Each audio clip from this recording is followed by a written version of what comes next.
Good morning बच्चों, कक्षा 6 के बच्चे ध्यान दें। पिछले वीडियो में आपको बताया गया था केशव और श्यामा के बारे में, जो कि दोनों चिड़ियों के अंडों के बारे में बता रहे थे कि उन्होंने जब चिड़िया के अंडों की सारी व्यवस्थाएं, खान पीन और उनके रहने की व्यवस्था कर दी थी, उसकी माता ने जब देखी बच्चे बाहर थे, उसे अंदर कमरे में कर करके उसे सुला दी थी डांट डपट कर। पुनः 2 बजे के बाद उन दोनों बच्चों की आँख खुली।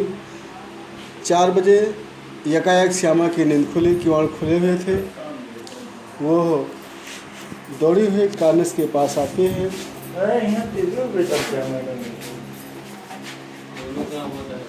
और ऊपर की तरफ ताकने लगी। टोकरी का पता न था, संजोग से उसकी नज़र नीचे गई और वह उल्टे पांव दौड़ती हुई कमरे में जाकर जोर जोर से चिल्लाती है, भैया अंडे तो नीचे पड़े हैं। बच्चे उड़ गए।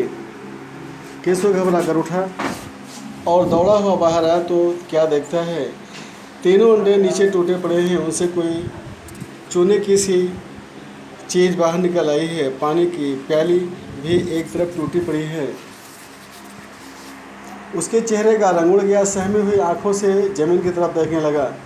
श्यामा ने पूछा, बच्चे कहाँ उड़ गए भैया? केशव ने करुण स्वर में कहा, अंडे तो फूट गए हैं। श्यामा और पूछती है, भैया बच्चे कहाँ हैं? केशव क्रोध में कहता है, तेरे सर में देखती नहीं है अंडों से उजला उजला पानी निकल आया है, वही तो 2-4 दिनों में बच्चे बन जाते। माँ ने सोटी हाथ में लिए हुए पूछा, तुम दोनों वहाँ धूप में क्या कर रहे हो? श्यामा ने कहा, अम्मा जी चिड़िया के अंडे टूटे पड़े हैं। माँ ने आकर टूटे हुए अंडों को देखा और गुस्से से बोली, तुम लोगों ने अंडों को फोड़ दिया है। अब तो श्यामा को अपने भाई को परतरस आया और उसने सारी बातें अपनी माँ को भाई के बारे में बता दी कि भैया ने ही ये सब काम किया है और भैया ने ही इस अंडों को इस प्रकार से रख दिया है कि अंडे जो है वो गिर कर फूट जाते हैं। माँ ने केशव से डांट कर पूछा, क्यों रे? केशव गंभीर मुद्रा में खड़ा रहा। माँ कहती है, बेवकूफ़ तुम वहाँ कैसे पहुँचा? श्यामा कहती है, चौके पर स्टूल रखकर चढ़े अम्मा जी। केशव तो स्टूल थामे नहीं खड़ी थी।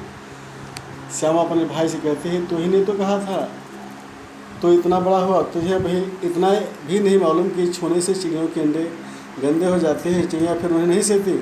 श्यामा डरते डरते पूछा, तो क्या चिड़िया ने अंडे गिरा दिए हैं अम्मा जी?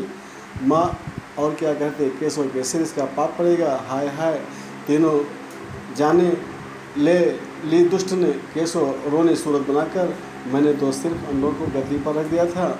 माँ को हंसी आ गई, मगर केशव को कई दिनों तक अपनी गलती पर अफसोस होता रहा। अंडों की हिफाजत करने के जोग में उसने उनका सत्यानाश कर डाला। इसे याद कर वो कभी कभी रो पड़ता था।